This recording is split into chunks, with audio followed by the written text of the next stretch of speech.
पाणी किती प्यावं, गरम प्यावं की गार प्यावं हे सगळ्यांना कन्फ्युजन असतं. आज आपण ते कन्फ्युजन दूर करणार आहोत. कसं ते सांगते, पण आधी रील सेव्ह करा. पाणी पिताना कधीही खूप गरम किंवा खूप गार अजिबात पिऊ नये. त्याच्याने तुमची बॉडी त्या टेम्परेचरच्या शॉकमध्ये जाते. म्हणून पाणी पिताना ते नेहमी रूम टेम्परेचरचं असावं किंवा माठाचं असावं. बर्फाचं पाणी डिरेक्टली फ्रीजमधून काढून थंड पिलेलं पाणी तर अजिबात रेकमेंडेड नाही आहे. म्हणून पाणी पिताना ते कायम रूम टेम्परेचरचं असावं. बऱ्याच जणांना वर्कआउट करताना खूप गार पाणी प्यायची सवय असते आणि ही सर्वात मोठी चूक आहे.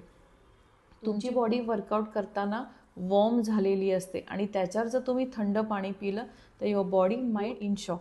आणि असं विरुद्ध टेम्परेचरमध्ये जर तुम्ही पाणी शरीराला दिलं तर तुमची पचनसंस्था बिघडू शकते. त्याचबरोबर बॉडीचा pH सुद्धा वाढू शकतो. ॲसिडिटी, पित्त, मळमळ, ब्लोटिंग, किडनीचे आजार, लिव्हरचे आजार या सगळ्या आजारांना तुम्ही आमंत्रण देता. म्हणूनच पाणी पिताना रूम टेम्परेचरचं प्यावं. खूप गरम नको आणि खूप गार नको. लाईफस्टाईलमधल्या अशा छोट्या छोट्या सवयींच्या बदलासाठी आम्हाला फॉलो करत राहा. मस्त राहा, फिट राहा.